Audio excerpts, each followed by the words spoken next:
What's going on, guys? Welcome back to your 30-second JavaScript tutorial.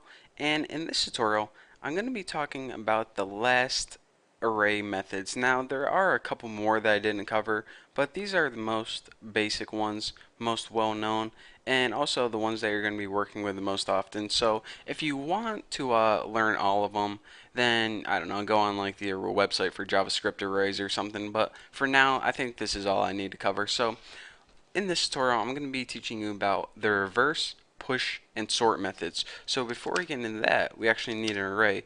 And I'm going to make an array of body parts. So I'm just going to name it BP because, way too lazy to type out body parts. So let's go ahead and put like head, shoulders, knees, and can you guess? Toes. Head, shoulders, knees, and toes, knees, and toes.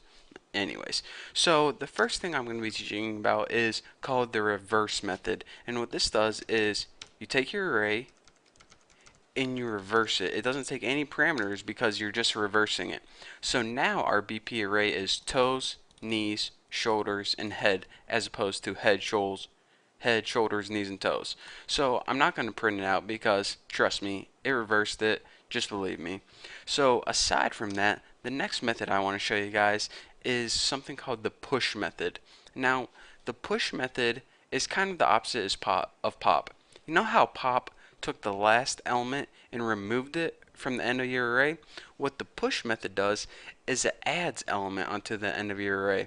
So you can either add one element or multiple elements. So for example, if you wanted to add one element on the end of your array, you would push one element on, like tongue, and this would add tongue to the end of your array. If you wanted to add another one, you can either call this method again, or you can just separate it with a parameter and add another body part to the end of your array. So what this would do is add these elements onto the end of your array. Simple enough. So the last method I want to talk to you guys about that I'm going to introduce is called the sort method. And all this does is it takes all your elements in your array and it sorts them in alphabetical order. So no matter if you reverse them, push them, or what you did before, this is now going to take all of these elements and sort them out in alphabetical order and replace them in your array. So what I'm going to do now is I'm going to print this out on the screen, and by the time I'm doing this and by the time I'm done writing this code, I want you guys to see if you can type all of these in alphabetical order. So let me see if I can code this or you can type it faster. So ready, set, go. String 1 equals BP join. Oh, crap. I'm getting too nervous. BP join. Document write. Wow, if you guys don't win, then that is embarrassing. Document write string 1. Now let me go ahead, save, refresh, and bam.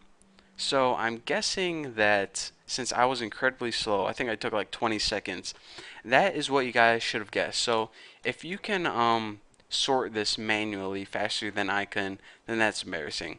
If I didn't have like 8,000 typos, then maybe I'd stand a chance. But anyways, now that I just raised you guys, let me explain what I just did. What I did is I joined them, and remember what this method does. It takes your array and it converts it to a string separated by a comma, and it stored that in the variable string1.